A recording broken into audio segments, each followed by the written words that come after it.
पहले क्लच दबाए या ब्रेक दबाए, ये डाउट लगभग हर नए ड्राइवर को होता है।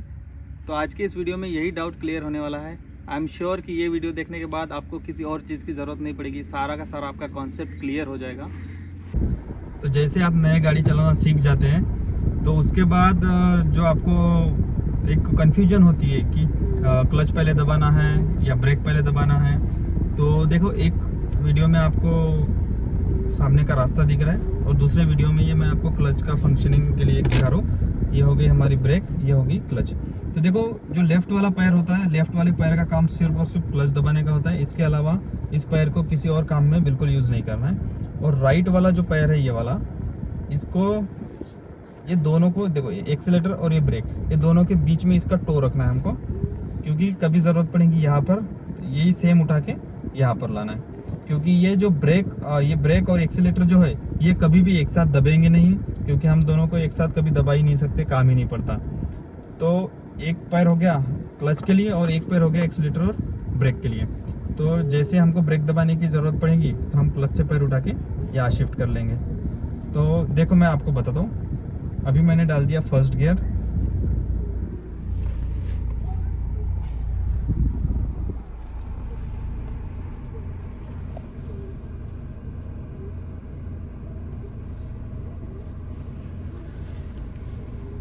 अभी मैंने फर्स्ट गियर डाला है और यहाँ से चलने की कोशिश करते हैं। रास्ता देखो, सामने टर्न लेना है हमको, तो वहाँ पे हमको स्पीड कम करने की ज़रूरत पड़ेगी। तो आप देखो, ये मैंने उठा लिया गाड़ी, एक्सीलेटर नहीं दबाया क्योंकि थोड़ा सा स्लोप है, ज़रूरत ही नहीं पड़ी।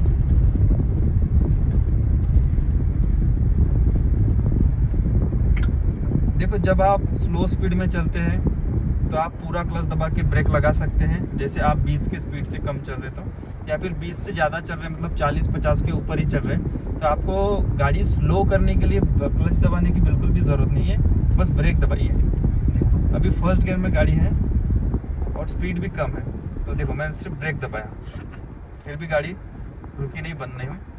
ये देखो, एक्सीलेटर दबा के फिर से उठा लिया। अब यहाँ पे मुझे देखना है कि कोई आगे से आ रहा है या नहीं, तो अब मुझे गाड़ी रोकना पड़ेगा। तो मैंने ब्रेक दबा के स्लो किया और पूरा क्लच दबा के गाड़ी को कम्प्लीटली रोक लिया, मतलब अब ब्रेक अच्छे से पुश किया। अब देखो, गाड़ी फिर से उठाना है मेरे को, तो ब्रेक से पैर हटा दिया, क्लच हल्का सा उठाया, ज़रूरत है पावर की तो हल्का हल्का एक्सीलेटर दबाया, क्लच फिर से धीरे धीरे छोड़ता गया और हम आ गए। ये फर्स्ट हो गया। अब यहाँ मुझे गियर चेंज करना है, गियर शिफ्टिंग का भी इसमें आ जाएगा। ये एक्सीलेटर से पैर उठा लिया, क्लच पूरा दबाया, सेकंड गियर में डाल दिए, हटा दिए, फिर एक्सीलेटर। अब थर्ड में शिफ्ट करना है, एक्सीलेटर से पैर हटाया, फुल क्लच दबाया, थर्ड में डाल दिए, छोड़ दिए, फिर एक्सीलेटर किया। जब ऐसे हाई स्पीड में हम जाते हैं तो हमको क्लच दबाने की बिल्कुल भी ज़रूरत नहीं है। अगर रास्ते में कुछ आता है, देखो अभी सामने में ब्रेकर है, सामने ब्रेकर है, तो मुझे सिर्फ स्पीड कम करना है, यहाँ पे गाड़ी को कम्प्लीटली रोकना नहीं है। तो क्या करूँगा, सबसे पहले तो स्पीड हमारी एक्सीलेटर से पैर हटा दो, ऑटोमेटिक कम हो जाएगी। फिर भी इससे भी और कम करना है तो ब्रेक दबा दो, हल्का हल्का कम हो जाएगी। और जब आपकी गाड़ी 20 से कम हो जाए तो उसके बाद अगर आपको लग रहा है कि गाड़ी झटका मार रही है, फिर आप क्लच पूरा दबा के रोक सकते हैं।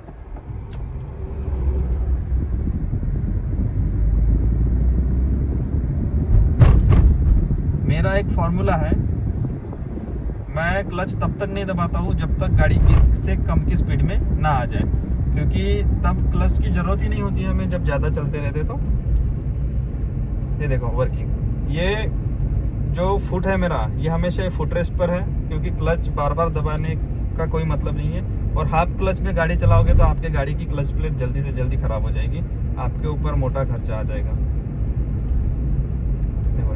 सामने टर्न है, मुझे स्पीड कम करना है। या तो दो तरीक़ों से हम कर सकते हैं अगर नॉर्मल रोड्स पे जा रहे हैं तो, या तो सबसे पहले आप अपने एक्सीलेटर से पैर ही हटा दो, रेस देना बंद हो जाएगा, तो गाड़ी की स्पीड अपने आप कम हो जाएगी। या फिर आपको सडन ब्रेक लेना है, मान के चलो एक पीछे ट्रक आ रहा है, उसको जाने देते हैं, फिर आपको समझा के बताता हूँ।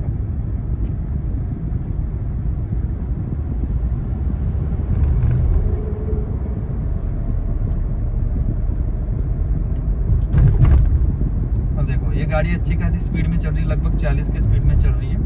अब मुझे अचानक से समझ लो कोई आ गया तो ब्रेक लेना है। मैं क्या करूँगा, तरफ से ब्रेक दबा दूंगा। गाड़ी कहाँ रुकी, फिर से एक्सीलेटर दबाया। लोगों को डर रहता है कि अगर हम सिर्फ और सिर्फ ब्रेक दबाएंगे तो गाड़ी झटका खा के बंद हो जाएगी। गाड़ी झटका खा के तब तक बंद नहीं होगी जब तक गाड़ी को ज़्यादा पावर की ज़रूरत नहीं होगी। मान के चलो 20 की स्पीड अगर आपकी आ गई तो उससे 20 की स्पीड से अगर कम हम जाने की कोशिश करेंगे तो गाड़ी को पावर की ज़रूरत होती है। तब आपको डाउन शिफ्टिंग करना है गियर्स, इसलिए आपको गियर चेंज करने के लिए क्लच दबाना पड़ेगा ऐसा, या फिर इसके अलावा आपको क्लच दबाने की कोई ज़रूरत नहीं है। जैसे अभी देखो, मान के चलो मुझे कंप्लीट रोकना है, अब गाड़ी रोकना है, एकदम सडन ब्रेकिंग लेके, तो पीछे वाले सबसे पहले अच्छे से बैठ जाओ। अब देखो सडन ब्रेक लिया, कुछ नहीं हुआ। अब देखो गाड़ी 20 से नीचे गई, अब मुझे लग रहा है झटका खा रही, तो अब मैंने क्लच दबाया तो गाड़ी को रोक लिया। वापस से अभी फर्स्ट गियर में डाल के उठाना है, ये कर दिया, ब्रेक से पैर हटा दिया, क्लच धीरे धीरे छोड़ा, ज़रूरत के हिसाब से एक्सीलेटर दिया, गाड़ी चल गई। इतना सिंपल है, ज़्यादा डरना नहीं है। और ये आपको नए नए में ही दिक्कत होने वाली है। जैसे जैसे आप गाड़ी चलाते वक्त आपको एक्सपीरियंस आएगा, तब तक आप सीख जाओगे अपने आप। आपके माइंड में वो चीज़ बैठ जाएगी कि कब क्या करना है। जैसे हम खाना खाते हैं तो हमारा हाथ बराबर मुंह तक ही जाता है, हमारा हाथ गलती से भी या अंधेरे में भी रहे तो हमारा हाथ नाक में कभी नहीं जाता। उसी प्रकार आपके दिमाग में, आपके माइंड में ये चीज़ बैठ जाएगी कि चलते वक्त सडन ब्रेकिंग करना है तो आपको क्लच दबाना है, ब्रेक दबाना है। ये ज़रूरत देख के होती है चीज़ें। हालांकि आपको क्लच दबाने की पहले कोई ज़रूरत नहीं होती जब तक कि आप 20 के ऊपर से स्पीड चल रही है। अगर आप 20 के नीचे से चल रहे हैं या फिर सिर्फ और सिर्फ फर्स्ट गियर में चल रहे हैं, एकदम छोटी सी छोटी पतली गली में, तो आप फिर पहले क्लच दबा सकते हैं।